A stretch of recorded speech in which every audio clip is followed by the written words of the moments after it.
Welcome to Stitchology, devotionals for the creative heart. I am Pastor Tina Krog, she, her, hers, and I serve alongside the folks at St. Jacob Lutheran Church in Massillon, Ohio. And I am Angel Jackson, she, hers, and I serve along the folks of St. Jacob's Lutheran Church in North Canton, Ohio. How are you? I am good. Good. How about yourself? Good. We're halfway in the Stitch Along arena, and that's super exciting. Yeah, show us what you've got going on. What are you crafting today? I've got my tree of life. My tree of life Afghan I'm still chugging along. It's beautiful. It's getting a little warm for Afghan crafting, but I am persevering. We are coming up on Synod Assembly, our kind of big gathering, and so it has to be to a point where it's not a complicated part of the pattern. I've learned my lesson about conference craft. Yeah. It needs to be something, otherwise I spend the whole conference taking out what I worked on and starting over. So Yeah. I haven't decided. We'll have to see if it's at that point. What are you crafting today? I'm working on an embroidery. Really beautiful. I love those colors. And it's going to turn into a canvas bag with this beautiful fabric. That'll be so cool. Isn't it fun? So, yeah, just a little something different, something practical. One can only hang so much needlepoint on the wall. That's true. It's better if you can carry it around.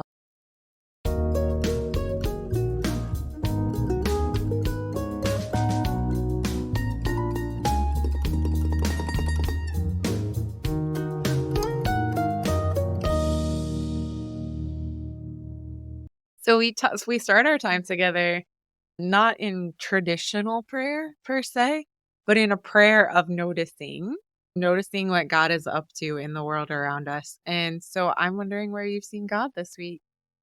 Well, I had the most fascinating conversation with a vendor at Young Women Clergy International Conference I went to last week. At clergy conferences, particularly women-centered clothing vendors for pastors come because it's really hard to find good clergy wear. So there is an organization called Clergy Image that specializes specifically in just beautiful dresses and things for pastors. I was telling Linda as she was fitting me about what we do here and devotional crafting, and she ended up sharing 2 stories with me. So you're going to get one today and one next time. Oh, fun. The first is that she and her mother were a part of the prayer shawl ministry, like the international prayer shawl ministry. It was something that her mother introduced her to, and they would often collect a bunch of prayer shawls and then take it to a central location, which would then distribute it to hospitals and such. Her mom always added a special signature tag on all of her shawls, Neato, as a way of marking them. After her mother died, Linda went and did a drop off of shawls and was telling the person who was receiving the shawls about how much she missed her mom and all of the heartache. And so that person went and said, well, you need a prayer shawl. And she goes and she grabs a prayer shawl and hands it to Linda. And it was a shawl made by her mother. She noticed the tag. how beautiful. I know, right? I'm getting a little choked up even now, just sharing it. Wow. And just the importance of what we do as crafters and how that comes back and how her mother was able to bless her with her own craft in this time of grief, which is really beautiful. So thank you, Linda, for your story. Very, very humbled by it. Yeah, that's fantastic. Thank you for sharing. What is your God moment? Our quilters are our pretty much biggest group of folks involved at St. Jacob's. We had a lap quilt Sunday Our quilters make the quilts and send them to Lutheran World Relief so that they're available whenever there's a disaster. And they recently discovered that some of theirs could have been used at where the bridge collapsed out east with some of the first responders that LWR quilts went to them. So that's a pretty neat idea. It's one of my favorite things at St. Jacob's of this quilt ministry, but they also then they take the scraps that are too small for the squares, because the Lutheran World Relief quilts are supposed to be a certain size. And so they take the smaller scraps, which I love that they're reusing, and they make them into lap quilts. And they're beautiful. I have some real artists in the color matching, right? Because they get this material from all over and they sort through it and they only use the nicest and then they arrange the colors in such neat ways. But they have been so busy, our sewers have been so busy that they haven't been able to do the part where they knot them together, the fronts to the backs. And our youth had helped a couple of months ago and had found that it was fun. And so when we were talking about it one day, one of the quilters and I were like, why don't we just do a Sunday where before, like during coffee hour and then after church, we have some lap quilts out for folks to knot. And it went really great. We didn't get a lot done that day, but what we got were we recruited. Monday following was actual quilt day and some new folks showed up who were looking for ways to get connected and realized that knotting part, you don't have to be a quilter. Yes. To be a part of that ministry. And I love the way they do it. We've got ironers, we've got tires, we've got cutters. Some new folks were able to plug into that ministry and some people volunteer to take them home and do them. So maybe they're doing them while they listen to this podcast. Oh, that is so awesome. It's a really cool ministry. And because God abundance allows us to be really generous. So if anybody in the congregation has someone that they're going to visit, we have this beautiful cabinet full of quilts and they get to go pick one out that's special to the person. Now that I really, really like. My experience of churches that have had shawls is that there was always somebody who did the selection. Yeah. But I really like that idea that you get to pick the one for the person you're visiting. Yeah, I like that it extends that. We're all called to visit the sick and those who need comfort. That's the thing I love about shawl ministries and about quilt ministries. There are so many people involved, start to finish, that all those hands have touched it and all those prayers get wrapped up. And just a reminder that crafting doesn't have to be complicated, right? That anyone who has hands or prayers can be a part of it. And that's enough. Yeah. It's super neat. Oh, man. Getting all the good feels today. Good God moments, that's for sure.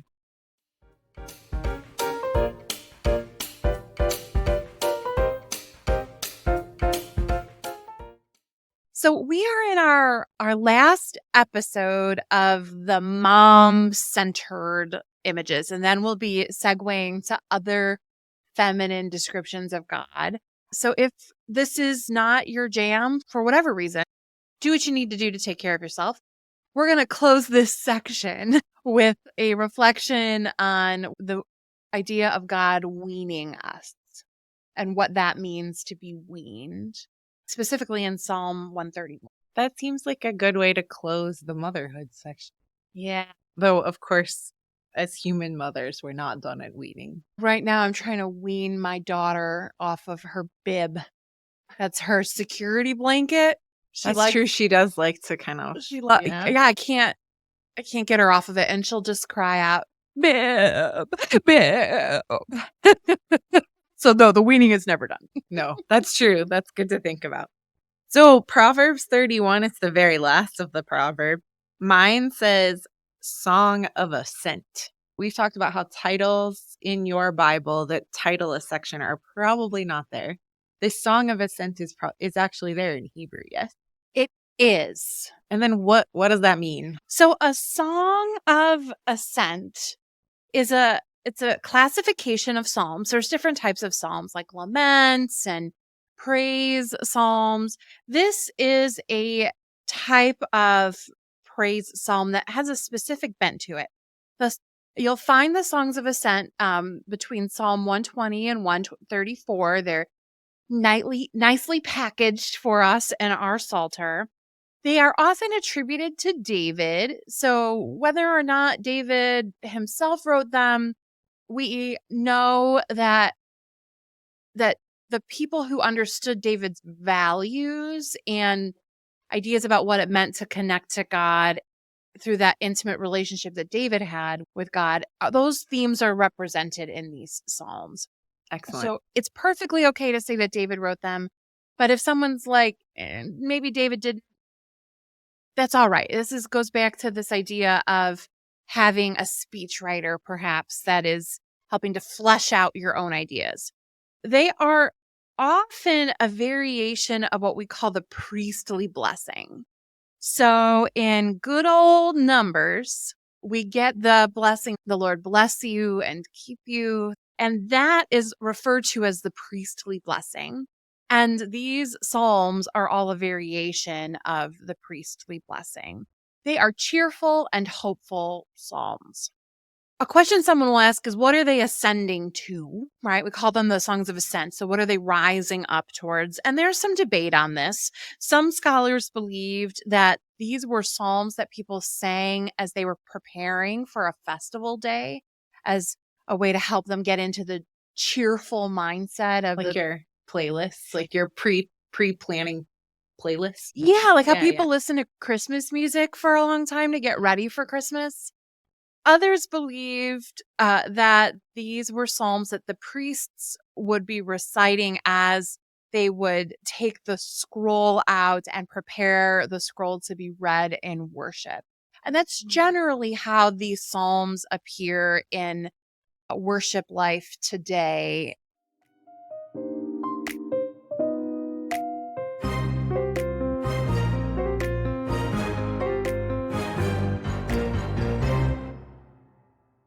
This reading from Robert Alter, who is a noted Hebrew scholar. He translated the Hebrew Bible into a 3-volume set, which is just fabulous. I anticipate this will be different than what you have. The Song of Ascent for David.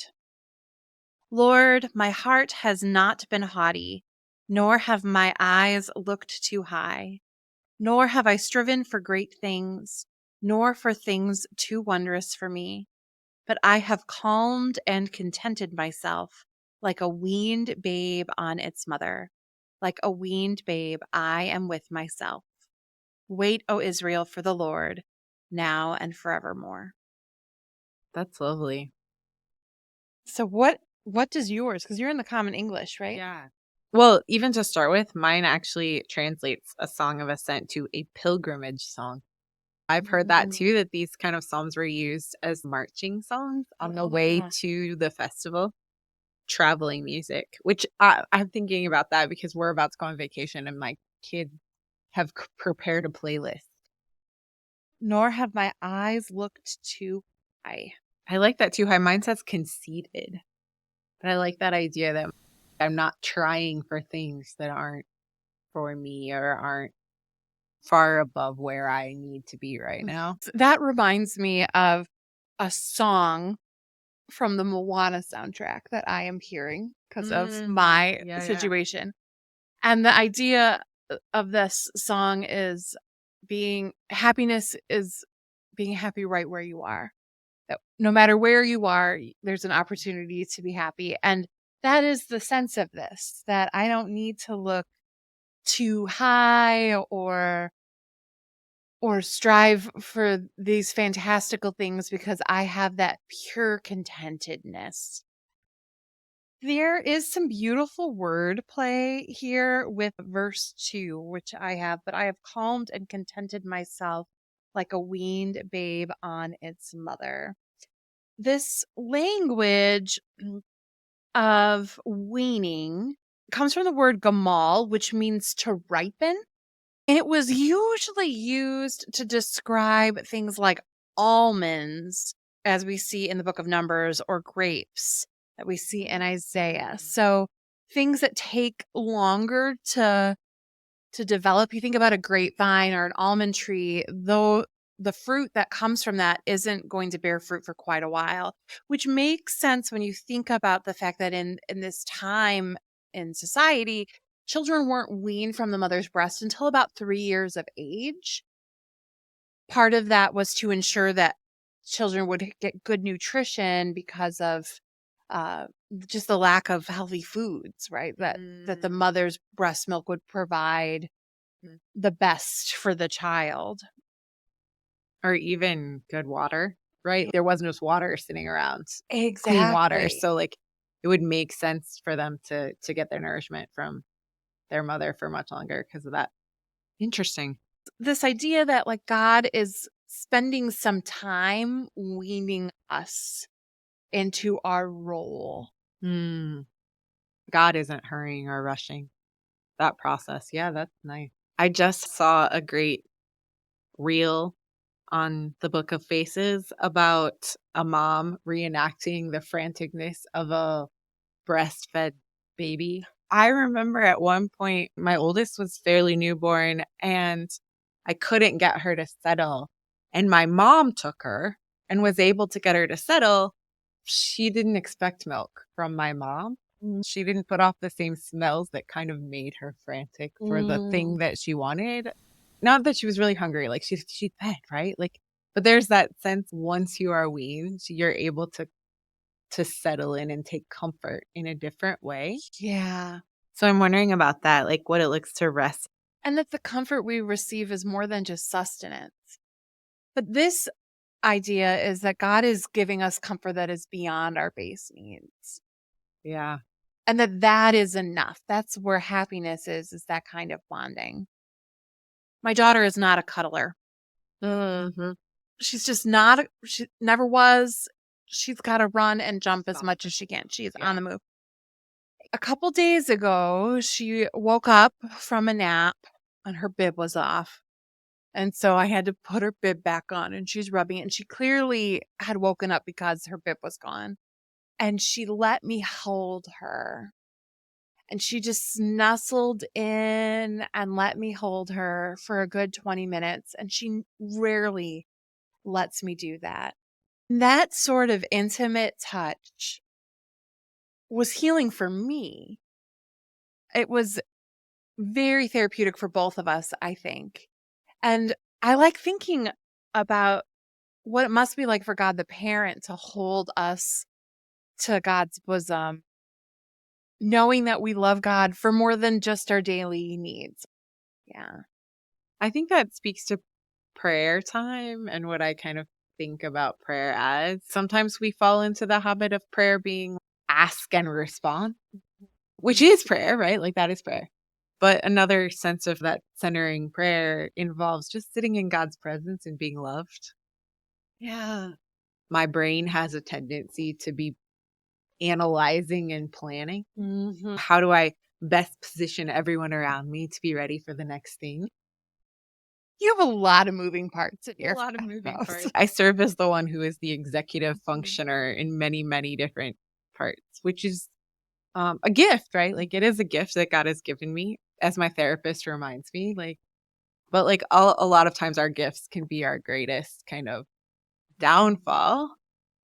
In one that I may not spend as much time as I should just resting in where God has planted me right now and allowed me to be and keep my eyes on God in front of me that I'm leaning into rather than what comes next. And I think that's the hope of what worship is to accomplish. That worship is to give us a space where we can just bask in God's presence.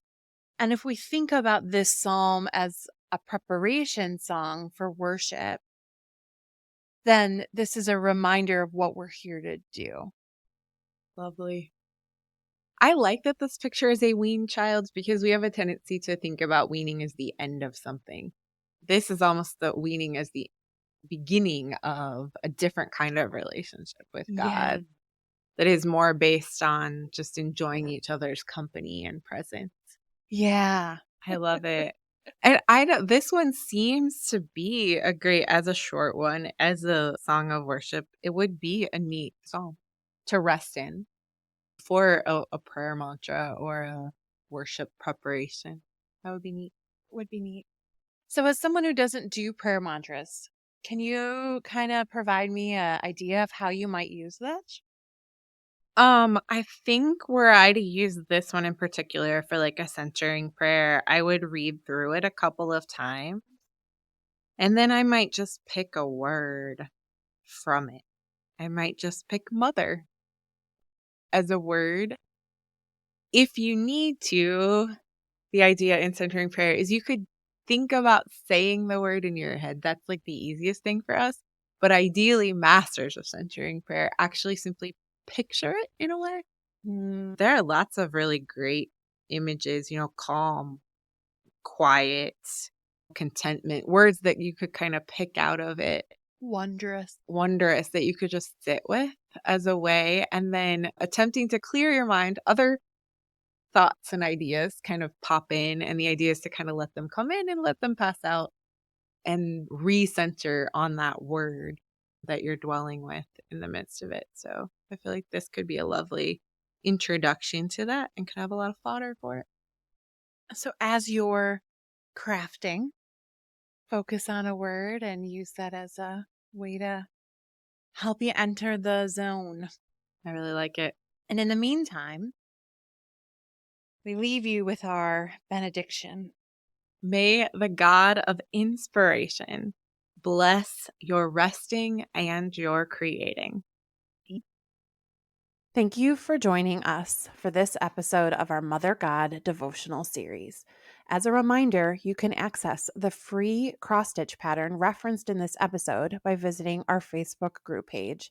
Our stitch-alongs are free and always will be. If you'd like to support this ministry and help us continue making devotional crafting available to all people, consider visiting our donation page on our website at stitchologycrafts.com. Even the smallest donation goes a long way. Thanks again for listening and being a part of our crafting community. Happy stitching!